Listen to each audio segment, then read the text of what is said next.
इसे कहते हैं कंगाली में आटा गीला होना, जो इस वक्त चीन के साथ हो रहा है। अब तो प्रकृति ने भी कहर ढाना शुरू कर दिया है चीन के अंदर, और चीन में महामारी के साथ साथ भीषण तबाही का दौर शुरू हो गया है। जहां एक तरफ ये सब कुछ हो रहा है तो वहीं दूसरी तरफ भारत ने बहुत बड़ा कदम चल दिया है। जिस केन्या ने कभी भारत को बैन किया था, अब वो भारत के सामने घुटनों पर तो है ही, पर सबसे बड़े मार्केट पर कब्जे के लिए आगे बढ़ चुका है भारत। जानेंगे क्या है मामला, इसके अलावे बहुत कुछ। आइए जानते हैं इन खबरों को विस्तार से।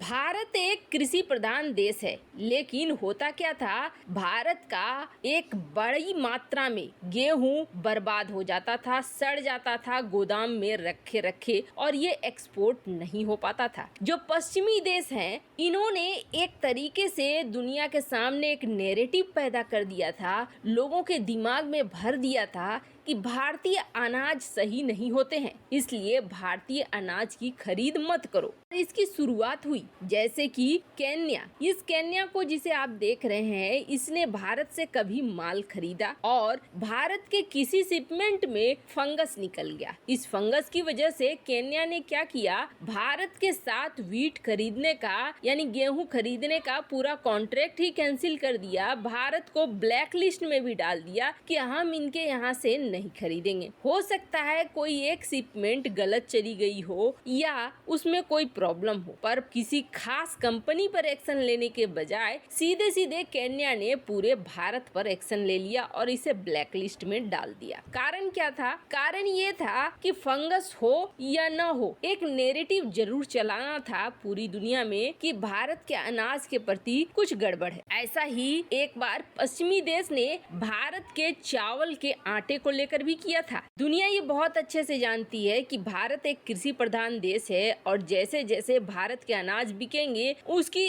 धन संपदा बढ़ती जाएगी। यही वजह है कि व्यापार के क्षेत्र में वो भारत को एक लिमिटेड, एक सीमित अवसर देना चाहते थे। केन्या ने ये कदम उठाया, पूरी दुनिया में ये फैल गया, भारतीय गेहूं सही नहीं है। इजिप्ट ने जब भारत से गेहूं खरीदने की बात की तो सबसे पहले ये कह दिया कि नहीं, हम कैंसिल करते हैं, आपका गेहूं अच्छा नहीं है। पर भारत ने उससे ये कहा कि आप ऐसा कीजिए, आप एक पूरी टीम भेज दीजिए, आपके प्रतिनिधि हमारे खेतों तक आएंगे, उन्हें जो भी गेहूं पसंद आएगा उस क्वालिटी की गेहूं हम आपको एक्सपोर्ट करेंगे। और इजिप्ट के प्रतिनिधि आकर उन्होंने यहाँ पर देखा, देखने के बाद उन्होंने अप्रूवल दे दिया और भारत के साथ व्यापार किया। अब आप जरा सोचिए कि इजिप्ट को आना पड़ा, यानी इजिप्ट के दिमाग को भारत को साफ करना पड़ा कि नहीं, आपके अंदर जो कचरा भरा हुआ है ये कचरा सही नहीं है। पर कहते हैं ना, दुनिया गोल है और समय बदलता है, वही हाल हुआ है। इस वक्त साफ दिख रहा है कि रूस और यूक्रेन की जंग अब इस नौबत तक पहुंच गई है कि दुनिया में गेहूं का अकाल पड़ने लगा है। अब जैसे ही अकाल पड़ने लगा है, दुनिया के ये देश घुटनों पर आने लगे हैं। यहाँ तक कि तुर्की, जिसने कभी भी भारत से गेहूं नहीं खरीदा था, उसने 50,000 टन गेहूं खरीदने के ऑर्डर दे दिए। इजिप्ट उसने भी ऑर्डर दे दिए, और अब बारी है केन्या। केन्या ने ब्लैक लिस्ट से भारत का नाम हटा दिया है और अब वो चाहते हैं कि भारत के साथ गेहूं का व्यापार करें, लेकिन एक बार वो फिर से चेक करेंगे कि भारत की क्वालिटी सही है या नहीं है। पर आप सोचेंगे कि केन्या ने हमारे साथ वैसा किया था तो भारत को भी ऐसा ही करना चाहिए, पर इसके विपरीत भारत ने केन्या को आने के लिए भी कहा है। दूसरी बात, भारत के पीएम और विदेश मंत्री एक बड़ी अच्छी विदेश नीति पर चल रहे हैं और एक खास टीम बना रहे हैं। ये टीम जाएंगे दुनिया भर के मार्केट में और भारतीय अनाजों को लेकर मार्केटिंग करेंगे। देखिए, व्यापारी वही सही होता है जो अपने ग्राहकों को बनाए और नए ग्राहकों को जोड़े। छोटी छोटी बातों के लिए या पुरानी बातों के लिए अपने व्यापार को नुकसान पहुंचाना व्यापारी का काम नहीं होता है। यही भारत नहीं कर रहा है। उस वक्त केन्या ने ब्लैकलिस्ट किया था पर आज खरीदने को तैयार है। वहीं भारत अब डेलीगेशन बना रहा है जो अलग अलग देशों में और भी ज्यादा भारत के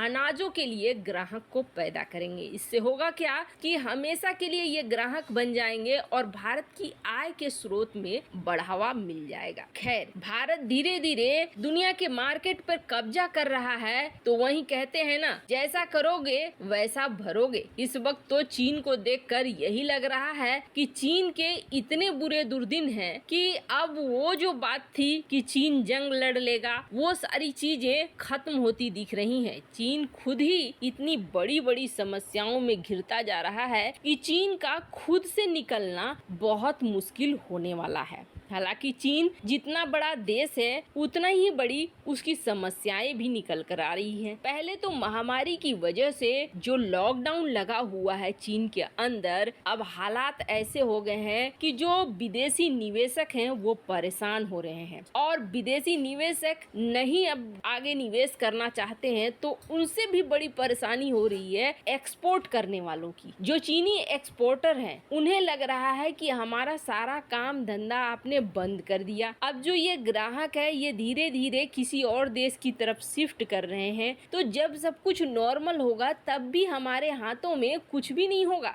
ऐसे में हम इस सिचुएशन को कैसे हैंडल करेंगे? एक तरीके से जन विरोध की भावना चीन के अंदर धीरे धीरे उपज रही है, पर अभी इतनी तबाही काफी नहीं थी कि जो एक्सपोर्ट का पूरा बूम छाया हुआ था चीन के अंदर, वो बूम फुस हो गया। ये एक्सपोर्ट के बारे में ये बातें कही गई है कि जैसा सोचा था वैसा अब चीन के अंदर नहीं हो रहा है, बहुत बुरे हालात हो गए हैं। तो वहीं दूसरी तरफ अभी कहर बाकी था और वो कहर निकल कर आया है हैवी रेन से। अब इस हैवी रेन से क्या हुआ है कि ये जो आप इलाका देख रहे हैं ग्वांगजी का, ये ग्वांगजी का इलाका 8 मई से ही धीरे धीरे पूरा तबाह होता जा रहा है और बड़े डिजास्टर्स, बड़ी समस्याएं निकल कर आती जा रही हैं। यहाँ बाढ़ से पूरी स्थिति खराब हो चुकी है। अब जरा सोचिए, जो मेन इलाके हैं चीन के वो पूरी तरीके से बंद हो रहे हैं। बाढ़ का पानी अब खदानों में भर रहा है, वहाँ से भी उत्खनन होना मुश्किल हो रहा है और कहा यह जा रहा है कि अब तो लैंडस्लाइड यानी पहाड़ों का टूट कर गिरना भी शुरू हो चुका है। इसके अलावे तूफान और कठोर हवाएं अलग ही रुख अपना रही हैं। आप तबाही का अंदाजा ऐसे लगाइए कि कई सारे एरिया हैं जहां